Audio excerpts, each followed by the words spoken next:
All right, we're joined now by a Democratic representative from California and Deputy Whip of the Congressional Progressive Caucus, Khanna. Congressman Khanna, thanks for joining us. Ryan, it's always a pleasure. And so I wanted to talk about the elections this week and what they say about the Democratic Party, because it gave me something of a whiplash. Because heading into these elections, it felt like the chaos that Citizens United had unleashed back in 2010, it was finally starting to bear real fruit. Like it felt like something this cycle, when it comes to super PAC involvement, particularly in Democratic primaries, is just fundamentally and significantly different than before. Like after 2010, so it took a long time for the system to start evolving and adapting to what was now possible for corporate power and for the super wealthy in elections. And you didn't really start to see this mass proliferation until now. And maybe DMFI, Democratic Majority for Israel, back in 2020, kind of a pioneer in pumping millions of dollars into Democratic primaries. They spent $2 million against Jamal Bowman, trying to protect Elliot Engel. But now they've been joined by others. You have several crypto PACs that have been spending just obscene amounts of money in these races. In one race in Oregon, a crypto-backed PAC spent more than $10 million. It's not crypto focused. They're focused on pandemic prevention, but they're funded by crypto money. There's Web3, another super PAC that's spending huge amounts of money. AIPAC has finally formed. I don't know what took them so long. They've formed their own super PAC and are spending millions in these Democratic primaries and also in Republican primaries. And so therefore they're doing most of their spending in Democratic primaries with Republican money. The pharmaceutical industry spent more than, put more than $1 million into a super PAC to protect Kurt Schrader out in Oregon. And so despite all of this money, this is where the whiplash came from, it was a huge night for progressives on Tuesday night. The voters kind of pushed through. They were massively outspent. The progressives were massively outspent, but still managed to win in most of the races. The super PACs were able to bury a couple of candidates, two in particular, Nita Alam and Erica Smith in North Carolina. And so how are you now thinking about the relationship between kind of the Democratic Party and this massive outside money? Because they're going to continue to evolve and adapt. There may have been some victories on Tuesday, but they don't seem to have the kind of limits on the resources available to them that a lot of progressive candidates do. So what can be done about this, or is this just wildly out of control and this is the new normal? Well, it's first of all fundamentally wrong, and it's having a massive impact at the House primary level. Ryan, it used to be that these super PACs played at the presidential level, maybe at a Senate level, in a competitive race between a Republican and a Democrat. I think this is really the first cycle, maybe against Nina Turner the cycle before, where you've had these super PACs playing in primary elections with no incumbent. And the reason it's so devastating is that that's where the money makes the biggest impact. When you're running for president, you can spend $500 million like Michael Bloomberg and still get a few percent in the polls because there's a ton of media exposure. You actually have to be a good candidate. But when you're running for the House of Representatives in a primary, the money really can make a big difference because candidates tend to be relatively unknown. They can be defined. You don't have national media interest. And so it's very dangerous. And I think all of us have to say this money should not belong. There should be a stigma to this kind of money in Democratic primary races. I have supported more than most Democrats some of the cryptocurrencies with sensible regulations. And I have friends there. And I have had conversations with some of them saying this is really wrong and it's actually going to backfire, that it's not going to hurt the cause that you're trying to advance. And what do you make of some of the loss in Oregon in particular? They spent $10 million, an extraordinary amount, like that, just an unprecedented practically amount of money on an obscure candidate in this Oregon race. And then the House Majority PAC which is the super PAC that run by House Democrats, put another $1 million into this particular candidate, the same candidate backed by the crypto PAC. And it had a lot of people wondering, well, what on earth is going on here? Was there some kind of what's the deal? Because it didn't make sense. In a year where Democrats are trying to salvage a slim majority, to spend $1 million in a blue seat in an open primary with no incumbent only made sense if there was some kind of arrangement with those crypto funders. And so, how are people in the House responding to this when they're seeing this kind of money being spent? Is it changing the behavior of members of Congress? Is it changing the way that people think about particular issues, whether it's crypto or something else, wondering if there's going to be a super PAC that changes their life? Sure. I mean, I think that's the hope for a lot of these big spenders, that they're going to create an impact on House members thinking twice before voting against them, and that just fuels the sense of corruption in Congress. That you have big money interests influencing whether someone's going to sign on for Medicare for all, whether someone is going to sign on for not having bloated defense budgets, whether someone's going to sign on to take on the oil and gas industry, whether someone's going to sign on to say we need sensible regulations on cryptocurrency. You can't have Terra not be backed by reserves and go down to zero, and that be permissible. Obviously, people may think twice, and a lot of members of Congress don't have the advantage I do, which is I represent Silicon Valley, and so there are a lot of individuals there where I can raise individual contributions and don't get intimidated by these super PACs. If you're from a district that doesn't have a lot of wealthy individuals, it becomes much harder to stand up to these corporate interests. So what I think is required is a clear denunciation of this and a sense. I told some of the folks who I know, I said, first of all, $10 million, there's diminishing marginal returns to a House race.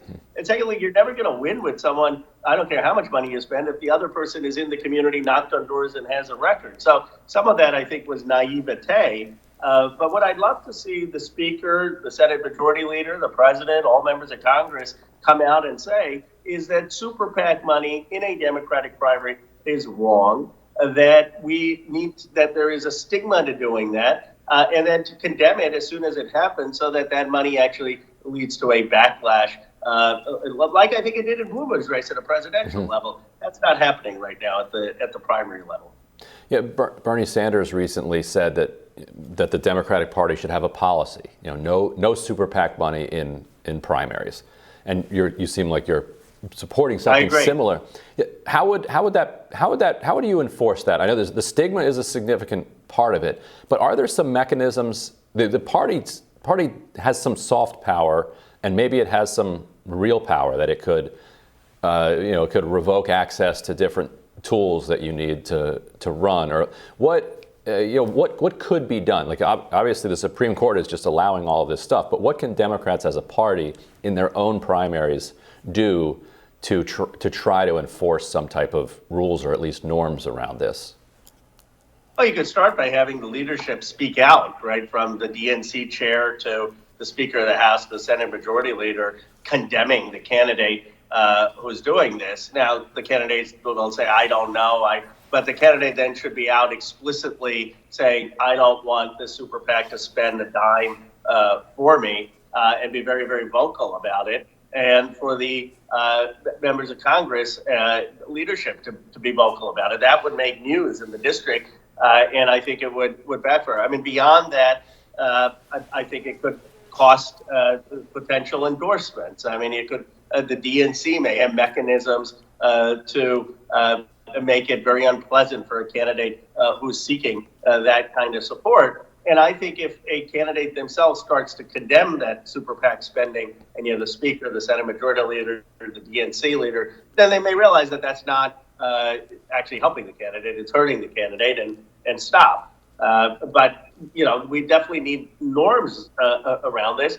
And I say this as someone: look, if if I ever were to run in some primary in Silicon Valley, it'd be very easy for me to go to umpteen number of billionaires and say, start a super PAC. I wouldn't do it because I don't believe in it. But, this is just wrong. So I think you should have people from wealthy districts, from not wealthy districts, coming out and saying clearly, no super PACs in Democratic primaries. By the way, I don't believe that we should limit super PACs in Democratic versus Republican races, because I'm not for unilateral disarmament. I mean, if you got, Donald Trump or other people running and, or in the Pennsylvania race, if Fetterman, if Dr. Oz has a super PAC, I have no problem with a super PAC going to Fetterman to level the playing field. My problem is in the Democratic primaries. It was striking to watch all of this crypto money coming into these primaries at the same time that you're seeing this massive crypto collapse. You and I kind of disagree on this. I've kind of been a skeptic of crypto the whole time. It just seems to me like a pyramid scheme, and the last couple of weeks seemed to me to be, well, this is what happens when you do the Super Bowl ad in January, you get as many people in as you can at the last minute, and then by now it's fading. What am I getting wrong about that? And how are Democrats responding in Congress? Like it feels like to me that this is a moment of like, okay, the people that were saying that this is not real, that this is collapsing, this is going to collapse, now it's collapsed. Why is that wrong? So there's definitely a case for stronger regulation. I mean, Terra did collapse. It went to really zero, and it was a stable coin that wasn't backed by any dollars. It was backed by an algorithm to Luna, and there should be requirements that you have to have a stable coin which is pegged to the dollar, actually have dollar reserves. It's similar to the banking requirements we had after 2008 that you need capital reserves. But in terms of blockchain itself and cryptocurrency, there are genuine use cases. Those use cases are to make it easier to have remittances overseas, to be able to move money without incurring fees, to be able to move money faster, ultimately to be able to share things and execute contracts in ways that don't require third-party verification. So look, all the tech has fallen 50%. My guess is cryptocurrency has fallen 70%, and that's because they're sort of early stage technology companies. And my guess is that the top 10 companies, and one of the reasons you have disproportionate young folks and African-American Latino folks investing in it is because they're shut out of the early venture capital and other types of investment in Silicon Valley. What we need to do is figure out how do we give them access to investing early in technology, because that will ultimately be a wealth generation, without being scammed like Terra was. And it's a complicated issue that I think requires more sensible regulation. And last, I wanted to get your take on the hot issue in the Democratic caucus now. Do you think that Sean Patrick Maloney should be able to remain as DCCC chair if he's leaving his district to challenge another Democratic incumbent in Mondaire Jones? No, nor do I think he should. I don't understand why he wouldn't run him. Look, I haven't looked at detail, but I saw just on Twitter that the other district is +5 Biden. So I don't understand why he wouldn't run there. Mondaire Jones is an exceptional member of Congress. Jamal Bowman is an exceptional member of Congress. I think it would be devastating as a signal in the modern Democratic Party if the outcome of this is that the two of them are running against each other. My view is that everyone from President Biden to Senator Schumer to Speaker Pelosi needs to make sure that that doesn't happen. I mean, that really is outrageous if that is the consequence. So I think that the first question we should ask is Mondaire Jones and Jamal Bowman, where they're going to run, and then figure out the rest. Right.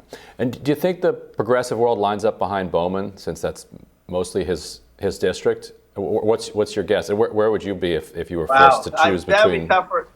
It'd be easy for me if the race was either of them on Maloney. I'd be for either of them. But if they ran against each other, I'd probably stay neutral, to be honest. I have a tremendous amount of respect for Jamal Bowman. We've worked together. He's very progressive.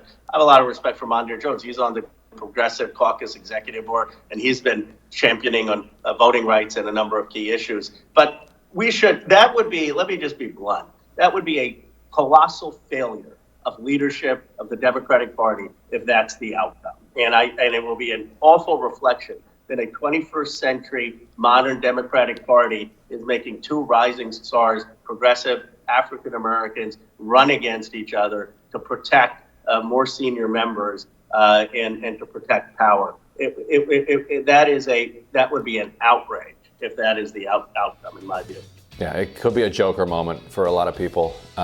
Congressman Khanna, thank you so much for joining us. Thank you. Appreciate it. And we'll have more Rising right after this.